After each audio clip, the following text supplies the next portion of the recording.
Fashion آب و ہوا کی تبدیلی کے ساتھ ساتھ مختلف رنگوں اور انداز کے ذریعے سے اپنی شخصیت کی انفرادیت کا اظہار کرنا ہے۔ انسان ایک جیسی چیزوں سے بیزار ہو جاتا ہے، وہ تبدیلی چاہتا ہے۔ نت نئے فیشن انسان کی اس خواہش اور اس کے اس نفسیاتی مسئلے کو حل کرتے ہیں اور اس کی زندگی میں نئی ترنگ لے کر آتے ہیں۔ ہر انسان چاہتا ہے کہ معاشرے میں خاص طور پر اپنے حلقہ احباب میں اسے پسند کیا جائے، لہٰذا وہ اسی کے مطابق لباس، زیورات، جوتوں، بالوں اور تعمیرات کے انداز اختیار کرتا ہے۔ لیکن اس کے ساتھ ساتھ ہمارا دین تکبر، نمود و نمائش سے بچنے اور اپنی شرم گاہوں کی حفاظت کرنے کا بھی حکم دیتا ہے۔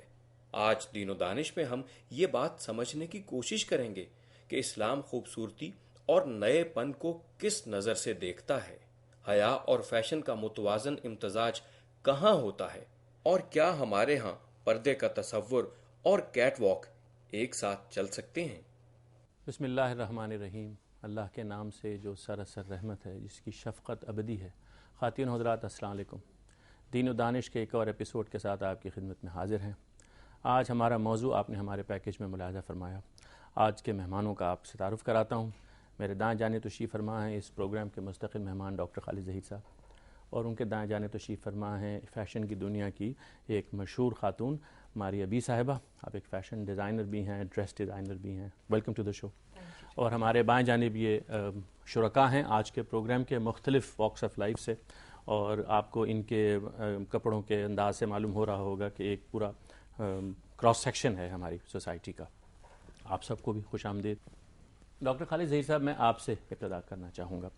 یہ جو موضوع ہے آج کا، اس کے لحاظ سے آپ ہمیں یہ بتائیے کہ اسلام کے اصولوں کے مطابق یہ جو فیشن یا رواج ہے، اس کو ہمیں کیسے دیکھنا چاہیے؟ دیکھیے، ایک تو میں پہلی بات بالکل شروع میں ایٹ دی آؤٹ سیٹ یہ کہنا چاہوں گا کہ دین ہم سے ہر معاملے میں توازن اور بیلنس چاہتا ہے۔ دین کا مقصد یہ ہے کہ اس دنیا میں انسان ایسے زندگی گزارے کہ وہ اس دنیا سے اللہ کی طرف پاک صاف ہو کر جائے، اس کے اندر کوئی اخلاقی خرابی نہ ہو، اور وہ کوئی ایسا کام نہ کرے کہ جس کے کرنے کے نتیجے میں وہ اللہ کے ہاں شرمندہ ہو۔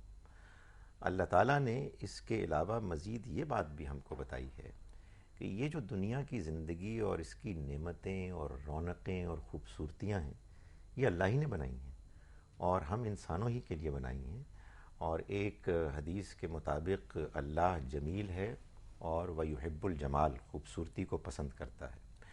مگر اس میں کوئی شک نہیں کہ جب آپ خوبصورتی کی بات کرتے ہیں تو وہ اپنے حد سے آگے بھی نکل سکتی ہے، یعنی انسان کے اندر باطن میں یا ظاہر میں بے حیائی، بےہودگی آ سکتی ہے۔ تو اور ظاہر ہے کہ بے حیائی وہ چیز ہے، بےہودگی وہ چیز ہے کہ جس کو اللہ تعالیٰ پسند نہیں کرتے۔ تو اب ایک جانب اللہ کی بنائی ہوئی اس خوبصورت زندگی اور اس کی خوبصورتیوں سے فائدہ بھی اٹھانا ہے۔ میں سمجھتا ہوں کہ جو فائدہ اٹھاتا ہے وہی اس کا شکر ادا کر سکتا ہے، وہی اس کے گن گا سکتا ہے، اس کی تعریف کر سکتا ہے۔ لیکن اگر انسان دنیا کی رونقوں اور خوبصورتیوں میں اتنا آگے بڑھ جائے کہ وہ پھر اس حد کو توڑ دے کہ جو اللہ تعالیٰ کی طرف سے عائد کی ہوئی ہے، تو ظاہر ہے کہ پھر وہ ایک غلط ناجائز کام کرتا ہے۔ چنانچہ اللہ تعالیٰ نے خود اس بات کو بیان فرمایا ہے سورہ اعراف میں، یہ سوال کرتے ہوئے کہ تم ان سے پوچھو کہ وہ کون ہے کہ جس نے حرام کی وہ زینتیں کہ جو اللہ نے خود پیدا کی ہیں اپنے بندوں کے لیے۔ زینتوں سے مراد؟ زینت سے مراد خوبصورتی، جو چیزیں اچھی لگتی ہیں، جو چیزیں اٹریکٹیو ہیں، اور والطیبات من الرزق، اور اچھا رزق۔ ان کو یہ کہہ دو کہ یہ دنیا کی زندگی میں بھی اس نے اہل ایمان کے لیے پیدا کی ہیں، اور آخرت میں قیامت کے روز تو یہ خاص طور پر انہی کے لیے ہوں گی۔ آگے چل کے فرمایا کہ تم ان کو یہ بتا دو کہ میرے رب نے تو صرف حرام کیا ہے فحش چیزوں کو، اس کے ظاہر کو بھی اور اس کے باطن کو بھی، اور اس بات کو کہ تم کسی کے ساتھ زیادتی کرو، حق تلفی کرو، تم شرک کرو اللہ کے ساتھ کہ جس کا تمہارے پاس کوئی ثبوت نہیں ہے، یا اللہ کے بارے میں کوئی ایسی بات کہو کہ جو اس نے نہیں کہی ہے۔ تو اللہ تعالیٰ نے تو اس بات کو بالکل واضح کر دیا، لیکن مشکل وہاں آتی ہے کہ جب ہم اس کو اپلائی کرتے ہیں۔ بعض لوگ ایک جانب ایکسٹریم کی طرف چلے جاتے ہیں اور بعض لوگ دوسری جانب حد سے آگے بڑھ جاتے ہیں. تو ظاہر ہے کہ زندگی تو ارتقاء پذیر ہے، اس میں تو برابر تبدیلی آ رہی ہے، ایولوشن کے تھرو ترقی ہو رہی ہے، اور لوگ ظاہر ہے کہ کسی ایک جگہ پر نہیں رکتے ہیں، ٹھہرتے ہیں. اس وجہ سے وہ لوگ کہ جو کسی بھی معاشرے میں انٹلیکچول لیڈرشپ کا مقام رکھتے ہیں، انہیں جائزہ لینا چاہیے کہ ہمارے ہاں جو تبدیلیوں کا رجحان آ رہا ہے اس میں کیا چیز مطلوب ہے اور کیا چیز مطلوب نہیں ہے. ظاہر ہے اس میں ڈیبیٹ بھی ہوگی، اس میں اختلاف بھی ہوگا، اور ہمارے ہاں جو محور اور مرکز ہوگا وہ اللہ کا دین ہوگا، اللہ کی کتاب ہوگی، اللہ کے پیغمبر صلی اللہ علیہ وسلم کی سنت ہوگی، کہ جس سے رہنمائی حاصل کرتے ہوئے ہم اس دنیا کی خوبصورتیوں اور رونقوں سے فائدہ بھی اٹھائیں گے، لیکن اس حد سے آگے نہیں بڑھیں گے کہ جو اللہ تعالیٰ نے بیان کر دی. صحیح. ہماری بھی صاحبہ، آپ نے اس بات کو سمجھ کے اگر آپ یعنی یا تو کوئی ڈس ایگریمنٹ ہو تو آپ ہمیں بتائیں، اور اگر کوئی ایگریمنٹ ہے تو آپ اپنے کام کو، اور خاص طور سے اگر آپ سے کہا جائے کہ ایک وائڈر سینس میں، صرف ظاہر ڈریس سے ریلیٹڈ تو یہ چیز نہیں ہے، پوری سوسائٹی پر فیشن یا رواج یا تبدیلی یا تنوع یا یہ جو منوٹنی کا دوسرا کوئی لفظ ہوگا جو بھائی ہم وہ چینج چاہتا ہے انسان فطری طور پر، تو اس کو کیسے ایڈریس کریں گے اسلام کے دائرے میں رہتے ہوئے؟ دیکھیے جی، سب سے بات جو آئی تھنک ڈاکٹر صاحب نے آلریڈی کہہ دی ہے، فیشن ایک خوبصورتی کا نام بھی ہے. اگر فیشن کو آپ ایک طریقے سے کریں تو وہ ہرگز نا اسلامی نہیں ہے، لیکن فحاشی ہر حالت میں غیر اسلامی ہے. اگر آپ دیکھیں کہ اس وقت بہت سارے ڈیزائنرز ہیں پاکستان میں، ہماری یوتھ ہے، ہر قسم کے کپڑے پہنتے ہیں، اس میں ایک ہمارا ایک بیلنس میں ہمیشہ کہتی ہوں کہ فیشن کبھی بھی غیر اسلامی نہیں ہو سکتا، کیونکہ اگر آپ اپنا بیلنس اور ماڈسٹی رکھیں اپنی اسٹائلنگ میں، وہ ہمیشہ سے کسی کو، چاہے وہ بہن ہے جنہوں نے برقع پہنا ہوا ہے، چاہے وہ ہیں، ان کو اوفینڈ نہیں کرے گا. ایٹ دا سیم ٹائم اگر آپ فیشن کو تھوڑا ہی آپ یہ کہتے ہیں کہ ایک آبجیکٹیولی اگر دیکھیں تو لاٹس آف پیپل سے کہ ہماری ویو فیشن کی اس طرح کی ہے کہ ہمارے لیے جو چیز غیر اسلامی آپ کے لیے وہ نہیں ہے. سلیو لیس فار ایگزامپل، آپ نہیں پہنیں گے، میں نہیں پہنوں گی. ایک ہماری گائیڈ لائن ہونی چاہیے، یس، فار ایوری ون، کہ ہمارے لائف اسٹائل کے مطابق، ہمارے مطابق دس از Islamic, this is in Islamic. کہاں اپنی باؤنڈری یا لائن ڈرا کرنی ہے، اس کے آگے اگر آپ کراس کریں گے تو وہ آپ فحاشی کی لائن سے آگے نکل جائیں گے. So fashion to me is life style.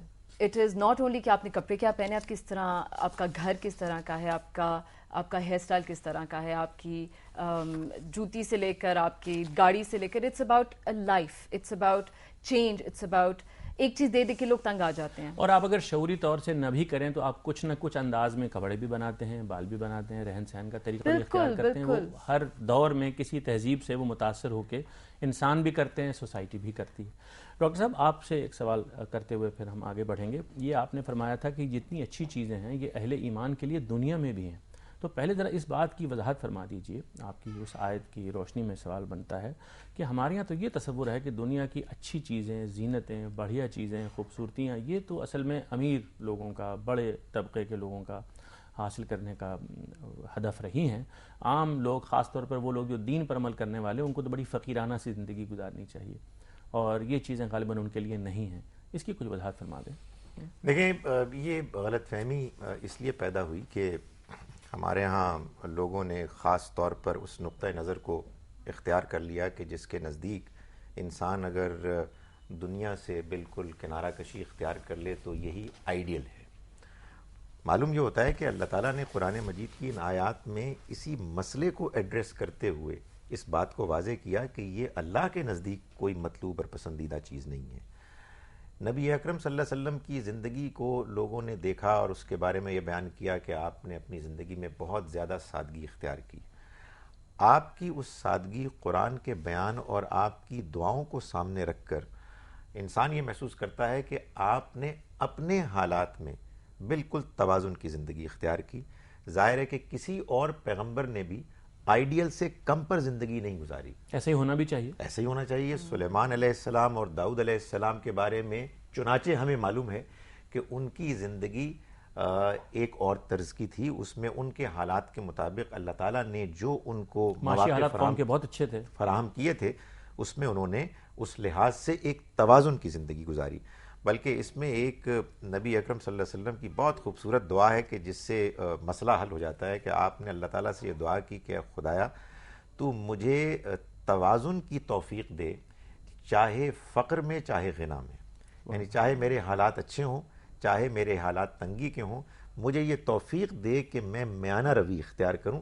چنانچہ جس زمانے کے حالات ہمارے ہاں احادیث میں بیان ہوئے ہیں وہ اصل میں وہ حالات تھے کہ جن میں آپ کے اوپر معاشی تنگی کا ایک موقع تھا اور آپ نے اس میں بھی توازن کی زندگی گزاری، وہ ظاہر ہے حالات کی وجہ سے۔ حالات کی وجہ سے۔ آپ سے ہماری ابھی ایک سوال یہ ہے کہ ہم اس وقت رہ رہے ہیں جس دور میں، یہ ویسٹرن سویلائزیشن کی ڈومیننس کا دور ہے، وہ مغربی تہذیب کا۔ ہم نے اس پر ایک پروگرام بھی کیا پچھلا، اور اس میں بھی ہم نے اس بات کو ڈسکس کیا کہ جب کوئی تہذیب نمایاں ہوتی ہے تو اس کے اثرات ہوتے ہیں سوسائٹی پر، وہ فیشن کی دنیا میں بھی ہوں گے، وہ اٹھنے بیٹھنے میں اور طور طریقوں میں سب ہوں گے۔